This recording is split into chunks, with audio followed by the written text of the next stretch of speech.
Welcome to this week's episode of Seeking Proof, Finding Grace. I'm your host, Ron Campbell, and this week, as with every week, I want to start off by reminding you of the most important fact in the entire universe. God loves you. So this week we're going to begin moving on from the cosmological argument, which was looking at the question of where did the universe come from? And we're going to take a little bit of a step back to look at the question of the universe that we've got. Remember, there were three different options on the table when we started the cosmological argument. The first was the universe was created by an intelligent outside third party.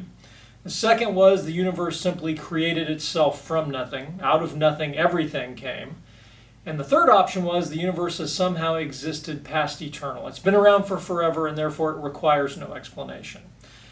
Of those three options, which are really the only three options we have available to us, during the course of our journey, we determined that the most likely option was the first option, that the universe had to be created by an outside third party. And I understand some people won't agree with me when I say that. But this week we're going to shift gears and we're going to look at something called the teleological argument, or the argument from fine-tuning. And so we're going to roll up our sleeves and we're going to begin pulling this apart and looking at this question of what is fine-tuning and what is this argument all about. Let's go ahead and expand on this topic a little bit more. And before I go any further, there's a couple of books that I want to recommend to you when you're on this journey and when you're looking at these questions that I think are excellent resources as you begin to examine these things. First and foremost, Lee Strobel. His books are amazing. The Case for Christ, in this case, The Case for a Creator. Fantastic book, strongly recommend. This is an excellent introduction to the topic. And this is a great way to begin to wade into the topic as you're looking at this. He's got a series of books that are excellent to go through, and I would recommend tackling them in order. The Case for Christ, The Case for a Creator, The Case for Faith, The Case for the Real Jesus. I mean, if you go through his books, Lee Strobel, amazing group of books. I've probably recommended before William Lane Craig's Reasonable Faith. This covers an enormous range of topics. He also touches on this topic and I think does an amazing job of these things. When you really want to roll up your sleeves and look at these topics in enormous detail, there's two books that I would strongly recommend. Dr. Stephen Meyer's book, The Return of the God Hypothesis. It is an amazing read and something that you absolutely should look at when you're looking at the question of fine-tuning, when you're looking at the question of biological complexity and things like that. Amazing read and something everyone ought to look at. And possibly the best book on this particular topic, A Fortunate Universe by Drs. Lewis and Barnes. It is an amazing book. It's not a tremendously long read, and it really does bring some of these enormously complicated scientific topics down to a very good level for those of us who are not scientists to be able to look at and study this stuff. Dr. Meyer also does an amazing job of that as well. So just a few resources to consider on your own journey. The question in all of this is going to come down to one of two options. Does the universe show the evidence of design, or does the universe just show the appearance of design? Does it look like it's been designed, or has it actually been designed? And that's going to be the real issue that we get to in all of this. And I think mathematics is going to be the final arbiter as we go through this as to really the question, what are the odds? When you think about the lottery, and we talked about this before, I think in some of the previous episodes, the odds of winning the lottery are somewhere right around 1 in 292 million. Each and every week when they draw the numbers, I think, you have 69 white balls and 26 red balls. They draw 5 balls from the white category, so 5 of the 69 get drawn, and 1 of the 26 red balls get drawn. When you bring that together, that's 1 in 292 million are your chances of actually winning the lottery.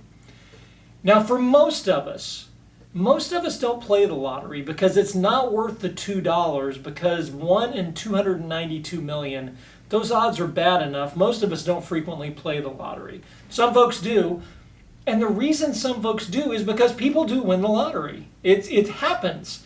We all recognize the times when it happens. It was here recently up to over $1 billion because it had gone for so long without somebody winning.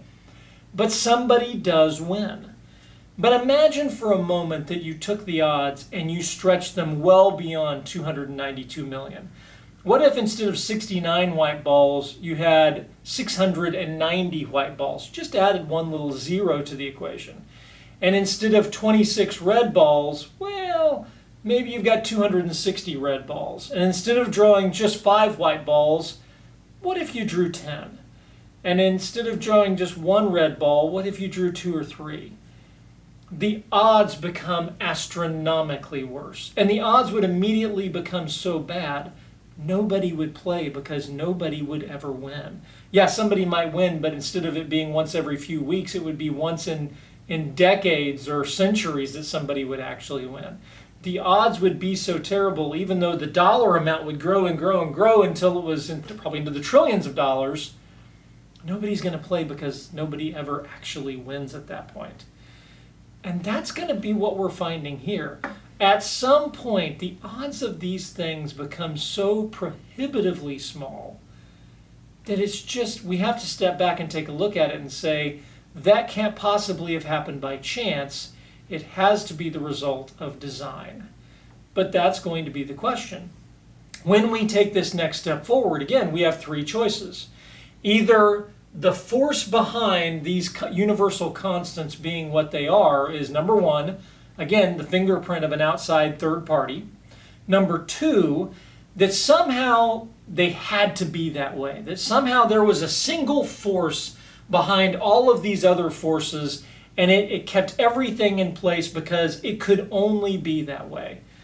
I'm going to tell you that again, not possible. We're not going to spend a lot of time on that topic at all.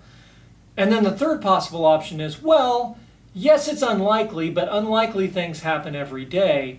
Luck could account for it. You will go through in a few weeks all of the times that people are going to attribute things to luck. We've already talked about Richard Dawkins doing that in the God Delusion, where he talked about these enormous amounts of luck to get over these hurdles that we're going to be reaching. And at some point it becomes leaning a bit too much on that as a crutch. You know, on the last episode we talked about the anthropic principle. And remember, we actually used Richard Dawkins' definition. The anthropic answer in its most general form is that we could only be discussing the question in the kind of universe that was capable of producing us. Not a bad definition, and that's true. But we talked about how inappropriate it was to use that as a pole vault to jump over difficult questions. And I don't want to completely step away from the idea that the anthropic principle doesn't have something that it can show us. The anthropic principle forces us to look at these questions and to take a step back and go, well, no, wait a minute. Yes, the universe is life permitting, and yes, the universe allows all of these things, but what are the odds of that happening? It leads us to this point of going, look at all of these various pieces that allow life to happen, that allow the universe to come together. Does that seem likely that it could have happened on its own? One of Richard Dawkins' most famous quotes, and this is from Dawkins' book, The River Out of Eden. When you look at this and think about it, this is a fantastic job of expressing the atheist perspective on this topic. And I want to quote this for a minute and talk about it. In a universe of electrons and selfish genes, blind physical forces and genetic replication, some people are going to get hurt. Other people are going to get lucky. And you won't find any rhyme or reason in it, nor any justice. The universe that we observe has precisely the properties we should expect if there is, at bottom, no design, no purpose, no evil, no good, nothing but pitiless indifference. DNA neither knows nor cares. DNA just is, and we dance to its music. That is one of Dawkins' most famous quotes. But I want to talk about that for just a minute. There's a section in there where he says, and he's talking about the universe that we see around us. At bottom, there's no design, no purpose, no evil, no good, nothing but pitiless indifference. See, the thing is, I don't think we really believe that. Ultimately speaking, and we'll talk about this when we look at the moral justification for why we believe there is a creator, but we do recognize the difference between good and evil. There are inherently some things that are good and some things that are evil. So when Dawkins says that we live in a universe where there is no good and there is no evil, we don't really believe that. And I don't think Dawkins actually believes that either. No design and no purpose. That's going to be the rub, and he correctly identifies it. When we take a step back and we look at this question, does the universe itself show that there is no design? Or does the universe show the evidence of enormous, incredible design? Does the universe actually show no purpose? Or is the universe put together so finely tuned and so incredibly well structured to allow life that it betrays the purpose of a creator, that it betrays the fingerprints of a creator whose sole purpose was perhaps to have a relationship with us? That's going to be the question that we want to address as we look at this. So what is fine-tuning? I want to take a quote from Dr. Lewis and Barnes in their book, A Fortunate Universe. And they said, in that book they say, the fine-tuning of the universe for life is the realization that if the laws of physics were different, even by just a little bit, life would not exist. You know, I remember back in the 1980s, I watched an episode of Buck Rogers one time. And Buck Rogers was out fighting evil in the universe, and the bad guys sent someone to kill him. And this guy was from a planet that had really heavy gravity. And this super heavy gravity, well, it really didn't have much of an effect on the guy, except he was this little tiny old man who was incredibly strong, and he could throw people across the room. And okay, I liked Buck Rogers back in the 80s. It was very campy, but it was kind of a fun show, and I enjoyed it. And I still remember that. And in my mind, when I think about descriptions like what Dr. Lewis and Barnes said, what if you change the parameters of the universe? That's what pops into our heads. Well, what if gravity was a little bit stronger? Or what if... And we tend to lose sight of what they're talking about. And that's not at all what they're referring to. Let me continue on quoting from a different section. What if the laws of physics were different? What if the building blocks, atoms and molecules, had different masses? What if we messed with the stage, playing around with the very space and time underlying the cosmos? What would change in the universe? And what would it mean for life? We're talking about here the very fundamental unseen forces much of the time that actually hold the universe together, that allow for stars to burn, that produce the things that make us, that allow for life to be possible on this little tiny blue planet floating in space. What if you actually made changes to the big picture items that we're talking about here? If you imagine you've built a building, we're not talking about, well, what if I remodeled the entryway to the building? It would be, what would we be talking about if we took all the structural supports out of the building? What would that do to it? Well, the building would collapse. That's what we're talking about here. We're talking about changes to forces that are so enormous that tweaking them ever so slightly would have radical effects on the universe itself. This week, we're going to talk about how that journey began with a scientist named Fred Hoyle. Next week, we're going to bring together some examples of this to really drive home the point of exactly how big the math is on this question. After that, then we're going to look at the multiverse. I've been playing around with the order of this in my mind, and I think looking at the multiverse later is probably the best way to do it. So we're going to take a jump back in time. You remember before when we were looking at Einstein, we jumped all the way back to 1915. This time we're going to jump back to the 1950s. And in the 1950s, scientists really began looking at some of these fundamental parameters of the universe. And a scientist by the name of Fred Hoyle began looking at this question of life and what was necessary for life to exist in the universe. Hoyle's name is one that you've probably heard. Back in his day, he was one of the most outspoken scientists of his era. He's the one who coined the phrase, the Big Bang. Fred Hoyle was an astrophysicist, and at the time, Fred Hoyle's an atheist. So this is not coming from a Christian perspective. But as Hoyle begins to look at these questions and what makes life possible, he starts looking at the question of carbon in the universe. Carbon is uniquely well suited to making life possible. For all practical purposes, without carbon, you don't have life. Is it possible you can produce some very basic, limited forms of life with other elements? Yes. With silicon, you kind of can do a few things. But think about it on a scale of likelihood. With carbon, you have the most chance of producing life and sustaining life out of anything else in the universe. It's not even close. You take a dramatic step downward to silicon, which silicon can maybe do a couple of things, but it's not well suited to sustaining life. And then after silicon, you just fall off the map, and nothing else out there really has much of a chance of producing any complex life forms, or at least no life forms with any degree of complexity or variety. So what Hoyle steps back and recognizes is that there is an abundance of carbon in the universe. And that's a little bit problematic, because as Hoyle and other scientists in the 1950s start stepping back and looking at this, as they start to try to figure out, well, where did the carbon come from, it seems enormously unlikely that we would have the carbon necessary for life. Most of the elements that make us up, most of the elements that make up our planet, the things that we see around us, those things those heavier elements that are critically important to life, scientists believe that most of those elements came from an earlier generation of stars.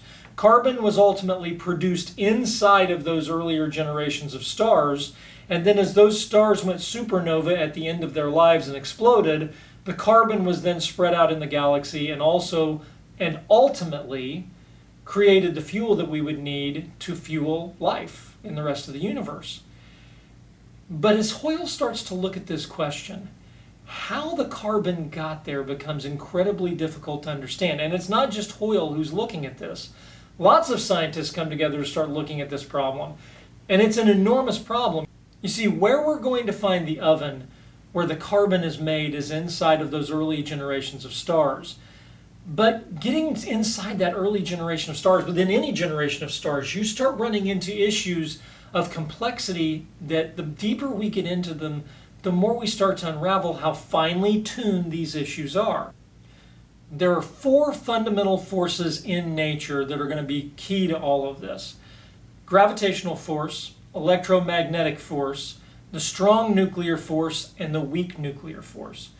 Those 4, as they come together in this incredibly complex relationship, are going to rule and govern a lot of what happens inside of stars, and lots of other things too, no question, across the universe. But for our purposes today, those 4 forces come together, and they're going to regulate how everything is interacting inside of a star, how the stars burn. Can they burn at all? Do they collapse into black holes, or do they go supernova when they die? All of these kinds of things are driven by these 4 fundamental parameters, and many, many other things as well as we look at this. Let me give you an example. If the strong nuclear force is changed by just a little bit, well, you get lots and lots of carbon, but you get almost no oxygen and therefore almost no water in the universe. So you've got lots of carbon to support life, but the universe ends up with very little water, and well, that's not going to go anywhere. We've got to have water to support life. If you tweak the strong nuclear force just a little bit the other direction, well, you get no carbon. You get lots and lots of water and lots of oxygen, but the stars don't produce any carbon, and therefore the door to life closes. So on either side of that equation, if the strong nuclear force isn't just right, no building blocks for life ever get out on the table, or the ones that do are isolated, and it's missing critical components for the rest of life. So you've got this enormously complex relationship among these 4 forces. But it gets way deeper than that. So what Hoyle begins to recognize is a pathway for carbon to be formed inside of stars. Now you're going to need a lot of things again to make this work. You need a beryllium atom, and you need a helium atom. The 2 will exist just long enough in the star, and the 2 will come together in just the right way to make this happen. Now when you're crashing atoms together, it's rather a delicate process, because if they come together too hard, well, you're not going to get the reaction that you're looking for. You might get carbon to form for a second, but most likely it just shatters and breaks apart. And there's going to be a lot of things that drive that. The kinetic energy inside the star, the temperatures inside of the star, so many things, gravitational forces inside of the star. So even once you get the beryllium and you get the helium, well, now you're going to have to get the 2 of them to collide in just the right way. The big discovery that Hoyle makes is within the realm of quantum mechanics, you get something called the resonance level. The resonance level is the energy level. The energy level is the beryllium atom and the helium atom come together. And if they come together at just the right frequency, all of the forces behaving just perfectly, then the 2 of them will join. They'll get rid of a little bit of extra energy in the process, but it'll be stable. And what comes out of that collision is something useful. It's carbon. And Hoyle correctly predicts what that resonance level has to be. And scientists are able to confirm that for him, that he's figured out the process. The problem from Hoyle's perspective is he starts taking a step back and looking at this. And he starts looking at this relationship between the four fundamental forces, between beryllium and helium and what's going on inside of the stars. And it keeps spreading. The closer that scientists look at this, the more complex it becomes. Things like the masses of quarks. There's this intimate relationship between up and down quarks and how their masses and what their masses have to be. And there's 9 different conditions themselves that regulate that relationship and how all of this comes together. All of these conditions have to come together in such a way that Hoyle finally steps back and looks at it from the perspective of a scientist. And again, Hoyle's atheism was leading him in the other direction. But in the end, when Hoyle looks at this, he says, a common sense interpretation of the facts suggests that a super intellect has monkeyed with the physics, as well as with chemistry and biology, and there are no blind forces worth speaking about in nature. The number one calculates from the facts seems to me so overwhelming as to put the conclusion almost beyond question. Even as Hoyle is looking at this from just a steadfastly atheistic perspective, he has to take a step back and go, it's not possible. The odds are so prohibitively against it.